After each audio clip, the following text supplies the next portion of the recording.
सबिंग का क्या अर्थ होता है ये आज की इस वीडियो में सीख लेते हैं। सबिंग का कई तरीके से इस्तेमाल किया जा सकता है, यानी कि अलग अलग कॉन्टेक्स्ट में इसके अलग अलग मतलब हो सकते हैं। और इसके आम मतलब होते हैं स्थापनता। स्थापनता मतलब किसी एक व्यक्ति के स्थान पर किसी दूसरे व्यक्ति का आना या किसी एक चीज की जगह पर दूसरी चीज का आना, उसे स्थापन या के स्थान पर कह सकते हैं।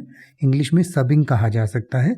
और इसके अलावा उप संपादन या संपादन को भी सबिंग कहते हैं। यानी कि सबिंग जो है वो एक कोलोक्वियल इनफॉर्मल एब्रिविएशन है सब्स्टिट्यूट की, यानी कि सब्स्टिट्यूट या सब्स्टिट्यूशन को ही शॉर्ट में सबिंग कहा जाता है। जैसे कि अगर हम टीचिंग की बात करें तो टीचिंग में a substitute teacher is someone who subs for the regular teacher when they are unable to present। यानी कि टीचिंग में सब या सबिंग जो है इसका मतलब ये होता है कि वो टीचर जब मेन टीचर नहीं है तो उसकी जगह पर जो दूसरा टीचर आता है उसको हम सबिंग कह सकते हैं।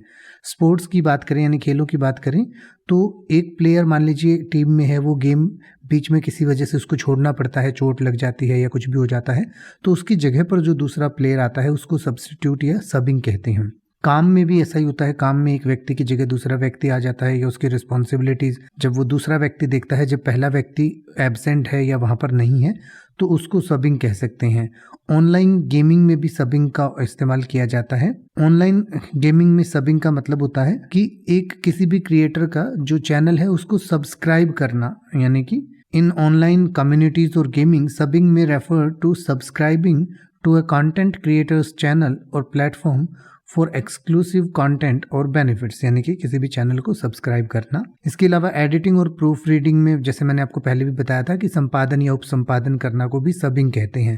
यानी कि जो एडिटिंग का काम होता है या प्रूफ रीडिंग का काम होता है उसे सबिंग कहा जाता है। तो इसका जो एक्चुअल मीनिंग है वो इस बात पर डिपेंड करता है कि आप किस कॉन्टेक्स्ट में और किस चीज के लिए इसका इस्तेमाल कर रहे हैं।